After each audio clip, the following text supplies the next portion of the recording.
Good morning guys, my name is Sri and I'm from Carduos. Today I came to Alor Setar Lee Motors and to make a review of the F15 generation X5 40E. So this is their premium selection unit. It's for sale and I will do a exterior walk around, interior and then practicality, and then also tell you how it drives. But unfortunately I can't make a POV test drive because I'm not allowed to go out from the area, from the showroom area. So I'm just only allowed to make a walk around video. So let's go. So this particular variant here is the 40E M Sport. So it comes with the M Sport rim, M Sport body kit, aggressive M Sport body kit as you see here. And yeah, let's just go through.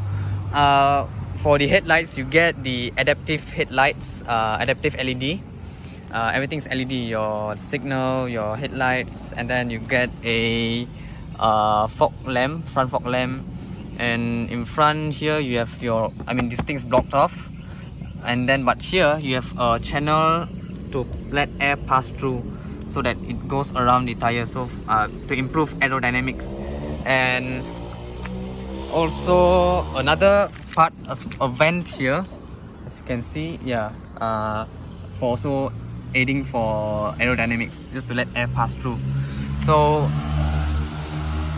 this tire is Eagle F1, which is 255/50 and is 19-inch.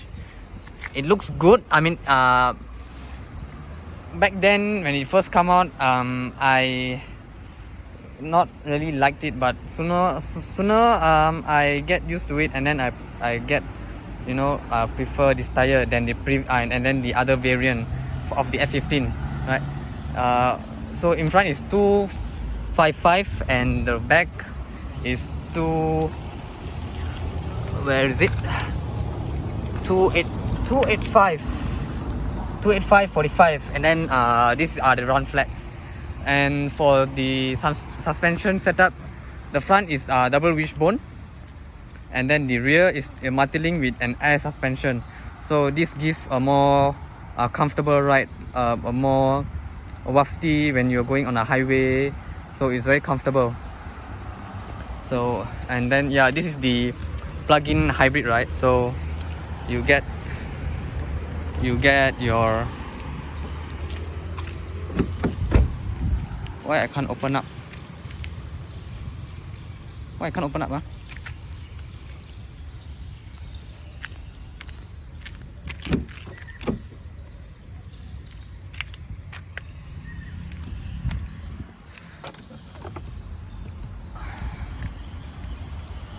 So, okay, right. So this is your fuel cap, and then it's on your right hand side of the car, but on the left hand side of the front you get your charging port, which is over here. So this comes with a 9.3 kilowatt hour battery. For the EV range you only get about 30 kilometers. So it's alright, because the main reason BMW make this plug-in hybrid is for European regulation, because in Europe there are a requirement where once you enter the city or certain parts of the area, you have to go into EV mode so that you don't make more you don't pollute the air. But for our country there's no such thing, but the only thing you can use it for is just like during traffic jam or slow traffic. You switch it to EV mode, or when you are in the neighborhood or in a school area, you can just switch on to EV mode so that you can just be quiet or save less fuel. To save more fuel. I would like to talk about the powertrain, the combined output of this powertrain. So this has the 2-liter, and then the battery pack at the rear, which is the boot space. So combined output is about 350-ish horsepower and then 515 Nm torque. And the way it drives, so how I can put this is that it drives comfortable. It's set up to be comfortable because of its the suspension, but at the same time it can drive sporty. It can deliver the handling. You can put the car around corners, but not too much because this car is heavy. You can when you go into a corner, you can really feel the heft of the car. But so far, in terms of riding quality, in going through undulations, going through bumps, it is super big comfortable. So far, in terms of driving dynamics, driving comfort, it scores really well. But in highway cruising, right, you will feel it's overly comfortable where it's floaty. It doesn't like stable. Once you're going through like highway undulations, it's like it won't settle down the suspension, but you feel the body doing its work. So yeah, I mean, some people prefer it that way. Some people prefer it to be stiffer suspension, right? So these are the difference. So when you come to the rear, you get your xDrive badge to remind you this is an plug-in hybrid. So once you come to the rear, you get a split tailgate. So I have the key. Wait, let me get the key. Where is it? Yeah, alright. So this is the key. Sorry for the noise, okay? So this is the key, and then you press the boot button. Yeah, so you get automatic tailgate, and then for the another section of the tailgate, you just pull this lever and it drops. So I like SUV that have double tailgate because for me there are a lot of advantages. So because you can load up your things easily, you can just put it over here and then slide it. And plus, let's say you go for a vacation, you know, you want to enjoy the view, right? You just sit on it and then enjoy. Yeah, it's really amazing. So it's powered by strut, so I am not very heavy size person, so it's alright. It can sustain the weight. In the rear, in the cargo space, you get your power output, and then at the bottom you get your extra compartment, but not much because underneath is your battery. So over here you have your charging cables. So in terms of the cargo area, it's pretty neat lah for its capacity, and then they did it pretty well because they really managed it not to make up a bump here or sacrifice the space because of the battery. So it's alright. And then for the rear seats, you get the middle part. You can fold it down and then let item pass through.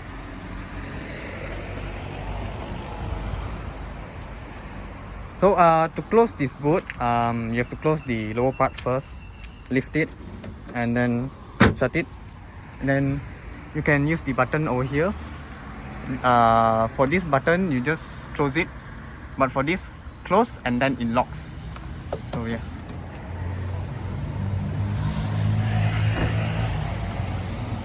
Next, we check out the interior. So let's have a look at the driver's seat. And let's start the engine. Okay.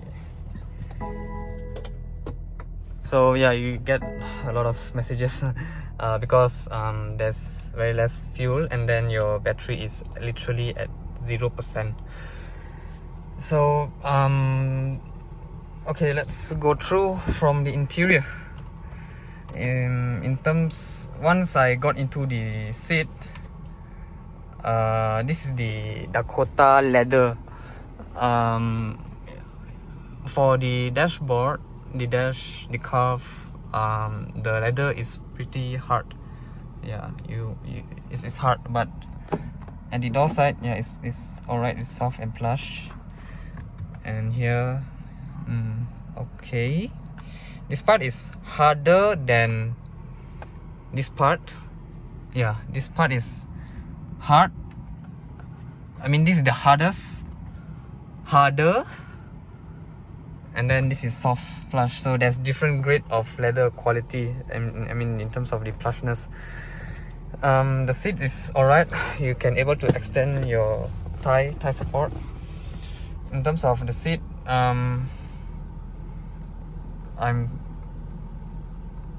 it's comfortable. It hugs me. How can I put it? So far, I will give it good lah, not excellent, because it's not. I mean, this leather grading is not super hard. The side bolster. You can feel the softness of it, but you can sink in and then you can feel comfortable. But at the same time, you can feel it's meant to be sporty, right? And then for the interior trim, you get aluminium. So it's alright. It's because once I get into the new X5, I appreciate that more than this one. I mean the interior trim, because those they add like certain like extra design, right? So it feels that this is quite old. But in terms of leather, it's alright. It's good. It's good enough. For this stereo system, you get Harman Kardon stereo system. Let's have a look at the infotainment, and then we have a listen. How does it sound? Very much, Peter, for the news at 11 o'clock. Welcome back to Tracks FM. It's Tracks Momentum with me, Diana. Now I need you to head to Facebook. So right it's the clarity is there, and then at the same time it's bassy. So it's good. So for this particular infotainment, this is the previous generation iDrive, right? In terms of all the generation of iDrive, for me this is my favorite. You know why? Because at the home page, it's arranged in terms of tile layouts. You know, and then you can see that when I reach my finger, it can detect my finger is moving, and then it will shows up. So the interaction there is absolutely perfect. And then let's go, like for example, it display in this form, right? So this is the topic of the settings. So let's go to my vehicles. Inside my vehicles, you get to see a plethora of selections, right? But at the same time, let's say you want to know what is inside vehicle settings, you get to know over here. So there are lights, door key.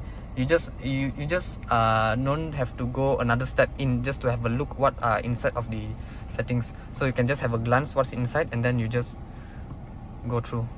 Yeah. So and there's another, it shows another setting as well inside the lights.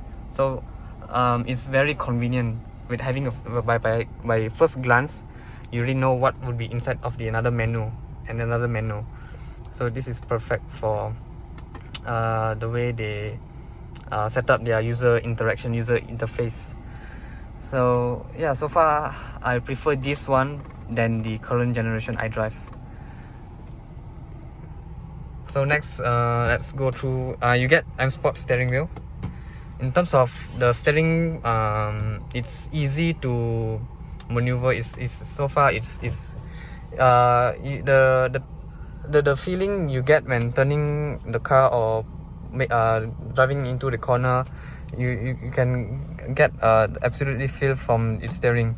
So far it's good. I like the steering much, and but for the Volvo XC90, I don't get much feedback in terms of the weightness, right? Because it comes with the multi-drive select, right? So you have your sport, comfort. So when it's sport mode, the steering tighten up, and it loads when you drive into a corner. And then when it's comfort mode, you get a more relaxing steering feedback. So I really love the steering. And for here, you get the shifter. So you pull it down to drive, and then shift to go for your manual shifting. So plus, minus, and then you can use your pedal shifter. So push to right, back to D, and then to engage parking, just put P. So yeah, and to reverse, N. Pull it back, D. So for you to go back to N, for example, I go back to D again, and then just softly push it and then go to N. So let's say you want to go, now you're in D, and then you want to go straight to R, push all the way and you go to R, and again back to parking, press P, and then your parking brake is engaged. So for here you have your xDrive control. Wait, home. So your xDrive. So this is for you to go for your full EV mode. And then over here you have your what do you call the descent, right? So that it what do you call the descent control of when you're going through a downhill. And then your reverse camera. So for the reverse camera, it's wide angled. This is the front camera, and yeah, it's in terms of clarity it's alright, but it's not super HD lah. You get to know, I mean, based on what I'm seeing in front, and then based on the camera, it's in terms of the graphics alright. So this is another button is, so this one is your parking sensors. So you get all around parking sensors, and then the 360 as well. Alright, so next let's talk about the cabin space around. So over here you have your cubby space, your your bottle holder. You can fit one big size bottle, and then a huge amount of space for you to put large items, and then your door handle, and this one is for you to open the boot, and all your controls and your lock unlock buttons over there. And for BMW X5 you get both door access for driver door, and then front passenger door. So you get your controls to control the unlock and lock button. Okay, let's switch off. Okay, so let's go back to let's go to the rear seats.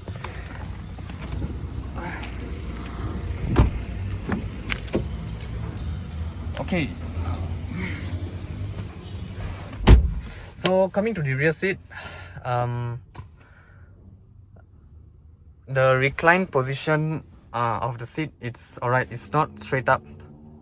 You get a proper recline position, and then your headrest is proper, but it's quite hard compared to the front. The front is plush for the headrest, and then for the rear seats it's quite hard. It's comfortable. In terms of going in and out, it's alright. That's you. Let's say, okay, when I'm going in, I don't have to lift my body up. I can just easily slide my butt in, and then I'm sitting on the seat. So based on my height, I'm 170 cm, so it's alright. But when I'm coming down, I need to push my whole body out so that I can put my feet down. It's understandable, it's an SUV, so you get your tall riding height, right? So in terms of ingress and egress, it's alright. Next, you have two screens over here, but this is not the touch screen. You need a controller for it to interact with it. And then you get your air conditioning unit. So this one is a three-zone climate control. So what is three-zone climate control is that the driver's seat have its own settings for the climate control, the front passenger, and then the rear seats. Moreover, you get your privacy blind. Over here we call it sunshade lah. There's nothing to be private. If you want to be private, you just put what do you call security film, or just tinted your window. But it's alright. I think I'm surprised that the mechanism is still working pretty fine because this is how many year old car, more than 5-year-old car, and then it works smooth. There's no like, it's still alright, the way it works, the mechanism. And then you get venti lights for both sides. And then based on the front seat, according to my driving position, I'm 170 cm high.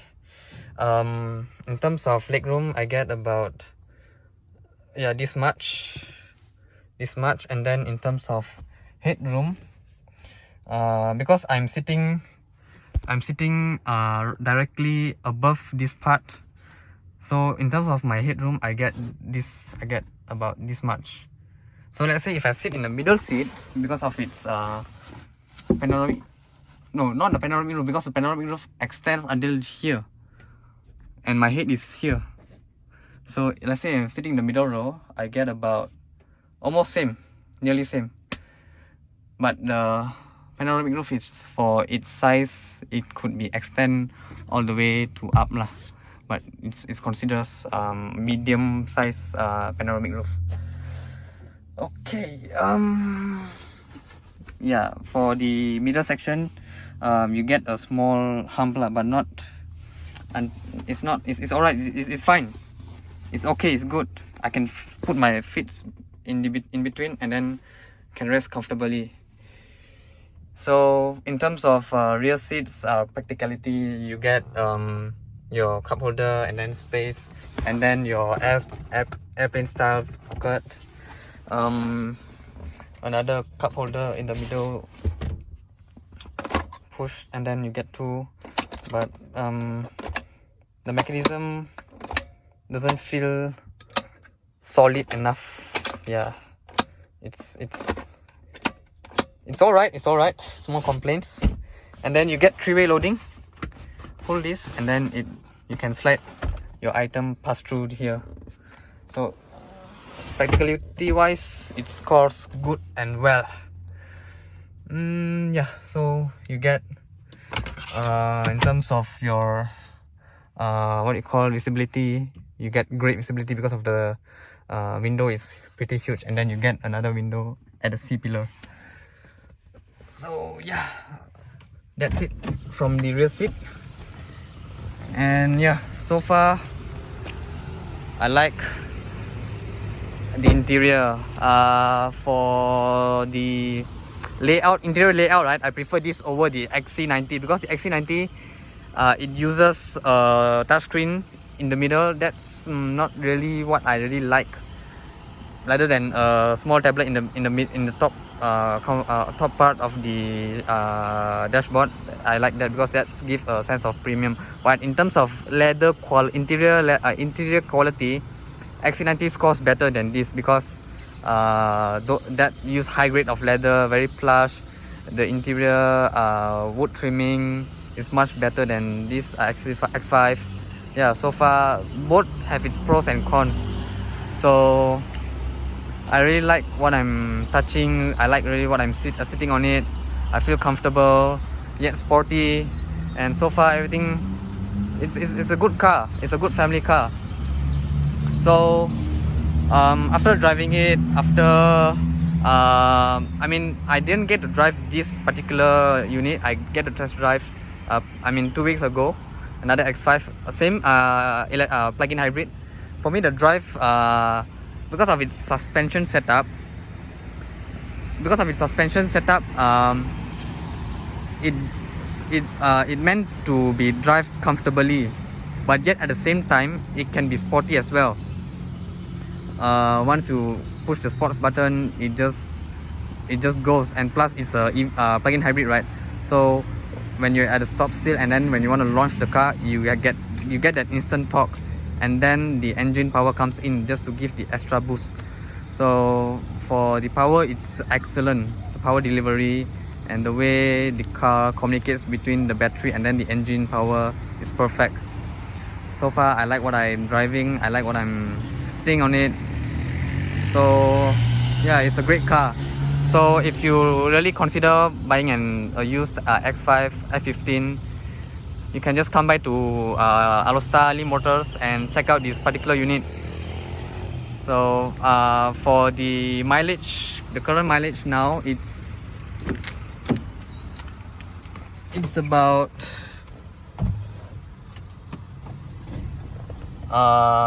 where's the mileage, yeah, it's 132,000.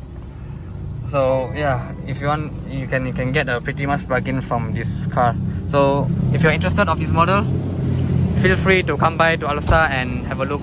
I will leave the link and contact number below of the salesman, and then the office number. So just, if you feel free, make a call, and then you can get a test drive of this F15 X5 plug-in hybrid. So till then, feel free to like, share and subscribe my channel, and yeah, see you soon.